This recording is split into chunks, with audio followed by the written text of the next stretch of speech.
ಚಾಮರಾಜನಗರ ಸಭೆ ವಿರುದ್ಧ ಭ್ರಷ್ಟಾಚಾರದ ಆರೋಪ ಕೇಳಿ ಬರ್ತಾ ಇದೆ. ಎಸ್ಡಿಪಿಐ ನೇತೃತ್ವದಲ್ಲಿ ಸಾರ್ವಜನಿಕರಿಂದ ಪ್ರತಿಭಟನೆ ಕೂಡ ಮಾಡಲಾಗ್ತಾ ಇದೆ. ಕಚೇರಿ ಎದುರು ಕಸ ಸುರಿದು ನೂರಾರು ಮಂದಿ ಪ್ರತಿಭಟನೆಯನ್ನ ಮಾಡಿದ್ದಾರೆ. ಚಾಮರಾಜನಗರದ ನಗರಸಭೆ ವಿರುದ್ಧ ಭ್ರಷ್ಟಾಚಾರದ ಆರೋಪ ಕೇಳಿ ಬಂದಿರೋದು.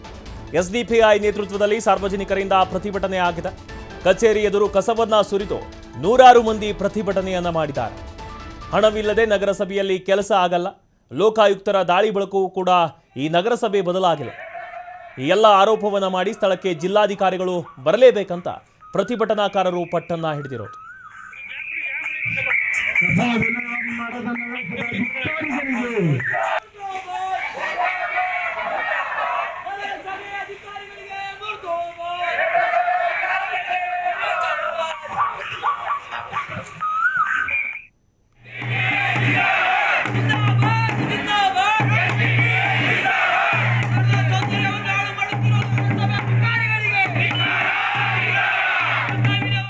ಸ್ನೇಹಿತರೆ, ಇವತ್ತು ಚಾಮರಾಜನಗರ ನಗರಸಭೆ ಕಾರ್ಯಾಲಯದ ಮುಂದೆ social democratic party of India SDPI ಪಕ್ಷದ ವತಿಯಿಂದ ಈ ಒಂದು ಪ್ರತಿಭಟನಾ ಧರಣಿಯನ್ನು ಕೂತಿದ್ವಿ. ಎಲ್ಲಿವರೆಗೆ ಮಾನ್ಯ ಜಿಲ್ಲಾಧಿಕಾರಿಗಳು ನಮ್ಮ ಖುದ್ದಾಗಿ ಬಂದು ನಮ್ಮ ಸಮಸ್ಯೆಗಳಿಗೆ ಪರಿಹಾರವನ್ನು ಸೂಚಿಸುವುದಿಲ್ಲ, ಅಲ್ಲಿವರೆಗೂ ನಮ್ಮ ಹೋರಾಟ ನಿರಂತರವಾಗಿ ನಡೀತಾ ಇರುತ್ತೆ. ಅದರಲ್ಲಿ ಯಾವುದೇ ಗೊಂದಲ ಬೇಡ ಅಧಿಕಾರಿಗಳಿಗೆ ಮತ್ತು ಪೊಲೀಸ್ ಇಲಾಖೆ ಅಧಿಕಾರಿಗಳಿಗೆ. ಮಾನ್ಯ ಜಿಲ್ಲಾಧಿಕಾರಿಗಳು ಬರಬೇಕು, ನಮ್ಮ ಸಮಸ್ಯೆಯನ್ನು ಬಗೆಹರಿಸಬೇಕು. ಹಾಗಾದರೆ ಸಮಸ್ಯೆ ಏನು? ಈಗ ಆಲ್ರೆಡಿ ಖುದ್ದು ಕರ್ನಾಟಕ ಸರ್ಕಾರದ ವತಿಯಿಂದ ಪೌರಾಯುಕ್ತರಾದ ಪರಶುರಾಮ್ರವರಿಗೆ ನೋಟಿಸ್ ಇಶ್ಯೂ ಆಗಿದೆ.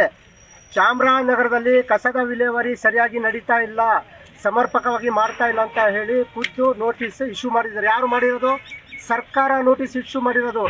ಇಂಥ ಅಧಿಕಾರಿಯನ್ನು ಹಿಡ್ಕೊಂಡು ನಾವು ಚಾಮರಾಜನಗರನ ಕಸದ ಮುಕ್ತ ವಾತಾವರಣ ಮಾಡೋಕ್ಕಾಗುತ್ತೆ ಅನ್ನೋದನ್ನು ಮಾನ್ಯ ಜಿಲ್ಲಾಧಿಕಾರಿಗಳು ಉತ್ತರ ಕೊಡಬೇಕು.